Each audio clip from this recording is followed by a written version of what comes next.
Hello everyone, right, it's my first proper video here, fucked up, it's fucking, yeah. I've had a few joints and a bit, just had a few things, shit, you know. And I'm watching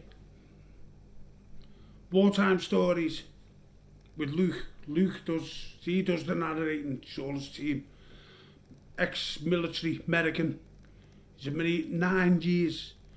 And all the Marines send all the stories, Navy, everything, send all their stories in. They send everything to him. He gets this, there's also, I'm showing you now because this is his new one. Nick Horton, there, Nick Horton. Tales of the Grid Square. That's number 2, I've already read number 1. But I'm not here to, you know, use Nick Horton's thing. I heard about Nick Horton and bought the books because of Luke and, you know, the sister channel Bedtime Stories. But I'm here right now and I'm gonna, with one of yous, Joe Rogan, right? If you see this, son, right? I'm not lying, Joe. I mean it, son. Go on to Wartime Stories and type in something they call El Diablo. You've had your Joe Rogan experience thing somewhere, you talk to what's his name, who does his best friend's JJ, and his dad died and he does the Congo and he goes for the anacondas. Watch this. If he hasn't seen this, tell him what he says about yakumama, all that. Listen to this. It was December 1986, and most of our combat engineering battalion had been deployed to the small Central American country of Honduras to construct a new airfield just north of the Rio Coco, a river which served as much of the official border between Honduras and Nicaragua. Although it was my first deployment outside of the U.S., I wasn't thrilled to be spending Christmas in the jungles of Central America. But being in the Army, missing holidays away from your family just goes with the job, I guess. That, along with some degree of risk. But far from what amount of danger I could have ever anticipated going into a combat zone, this lesser inhabited region of the Honduran jungle appeared to be harboring something far more frightening than a few socialist guerrilla fighters.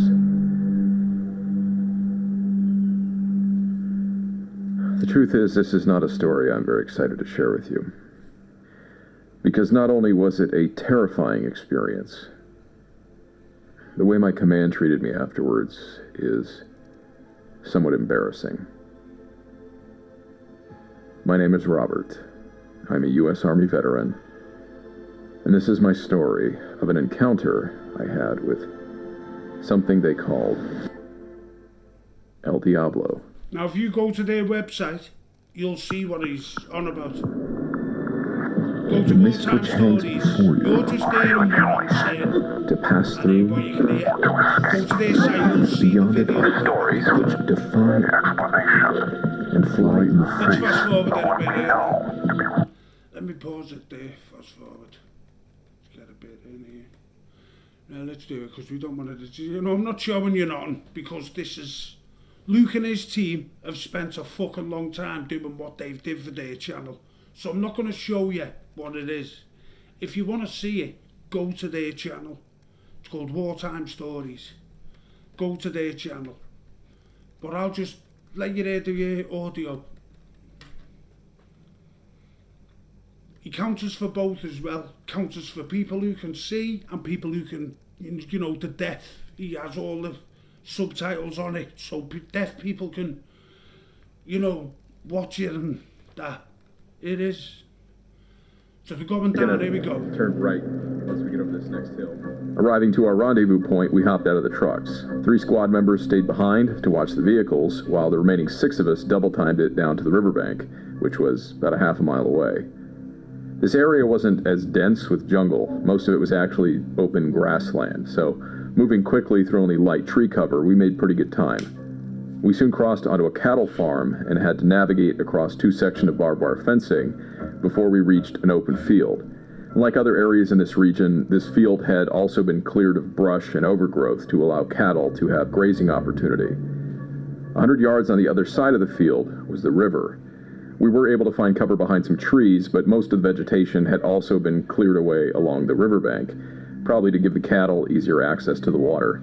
So we moved across the field into the tree line, staying back about 5 to 8 yards to remain out of sight of both the approaching boat and anyone that might be on the opposite side of the river, which was Nicaraguan territory. Come on, let's go. So right, I'll pause it there, fast forward it more. Right, here we go.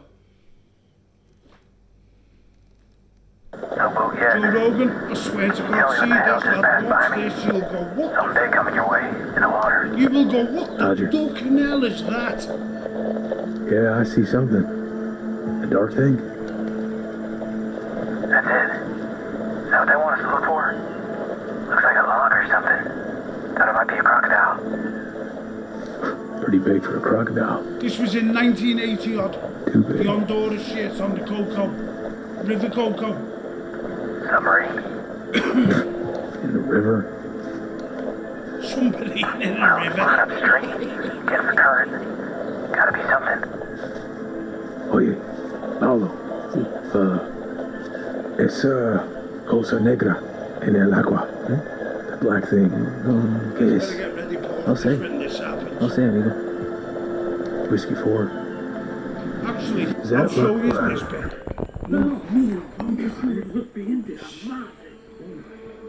Wallace, don't move.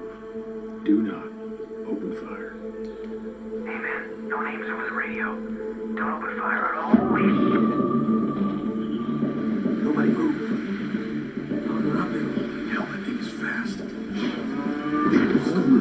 God, just knock them all right over. Yo, Don't you see it now? Watch the rest on the channel. It's now lifted 10 foot in the air. teeth, man.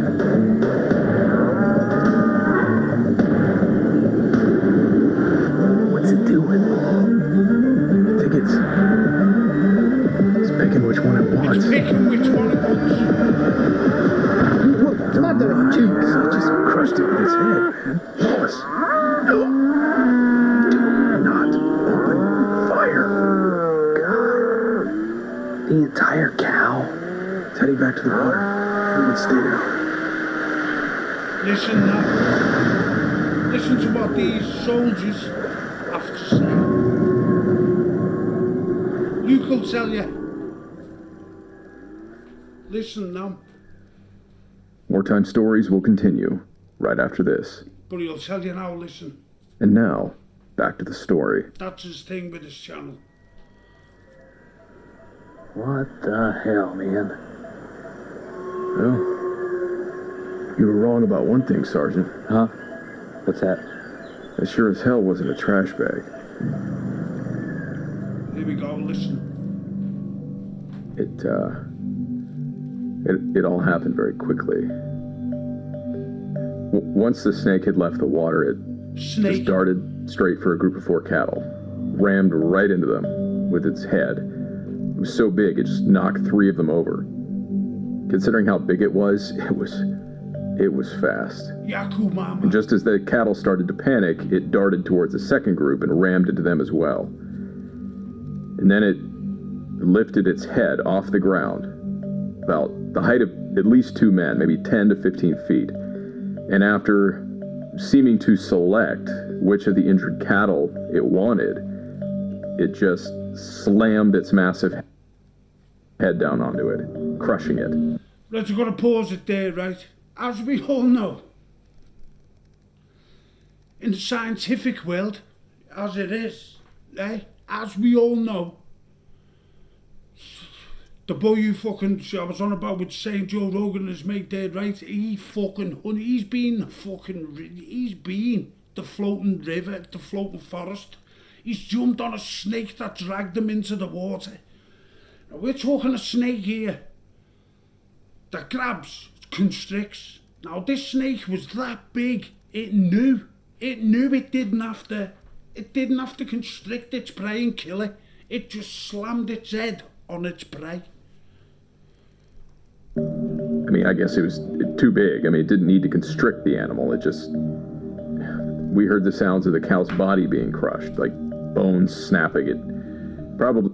Now pause it again, and to tell you, that's not right. It doesn't matter, it's instinct, it's animal instinct. It's every other animal on the planet that does that. Like they say in America, polar bears, everything. If it's black, fight back. If it's brown, lay down. If it's white, say good night. But this snake knew, I don't have to constrict that. Crack! Hit it with its head and broke every bone in its body and killed it. It knows it doesn't have to do that. Is that just weird or is that just me? Instantly. At that point, Wallace had raised his rifle, and I can't blame him, but Sergeant Perez had signaled him to drop it immediately. Now, you know why Sergeant whoever there said to him, drop that there? Because that's all we're going to do is fucking annoy this thing. They've got guns.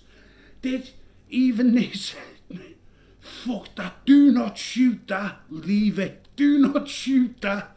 Because that's a natural instinct. You're that scared, you'd shoot. Do not shoot that because he knew it'd be not good. I mean, something that big, no doubt. Our gunfire wouldn't have done anything but to just piss it off. I'm not sure how intelligent snakes are. Certainly not one that big, but I was fairly certain it had seen us before leaving the water. But it was clearly... Now that when he said that, there's a bit now I'm going to fast forward to that, right? I'm going to fast forward now on this. When he said that, I really know it's seen us, right? But now, you want to see it all, watch wartime stories. But I'm going to fast forward to a bit right now and you'll listen to this. And I'll do this right now while I'm here. And we'll do it. Hang on. I need my glasses while I do that, because I can't fucking see a thing. I only see when I'm close as fuck, but let's do it. So now we've got to go through all the shit that you go through. He said, I'm fairly sure it's seen me. Right, so we go through that. No. Not there. Let's go. Not seeing all this. You want to see all the other, go on, Luke's thing. Here it is. As he's ready. Slightly and in a hushed tone asked if he could sit beside me. I nodded, not knowing what to expect. This was an Honduras officer. So, you, seen the devil? And he has seen you. You must be a good man. So he did not eat you that day. You're lucky. Many men disappear along the Coco when the devil is hungry.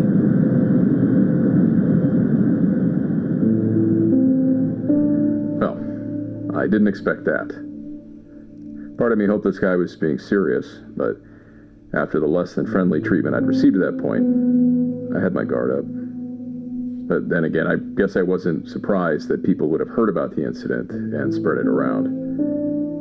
I was still paranoid that this guy was maybe trying to trick me into talking about it and, violating the orders I'd been given, so I stayed quiet. He didn't seem offended. He just made the sign of the cross over his chest, then he got up and returned to his seat, and the rest of the flight was uneventful. I wasn't sure what to expect when I got back.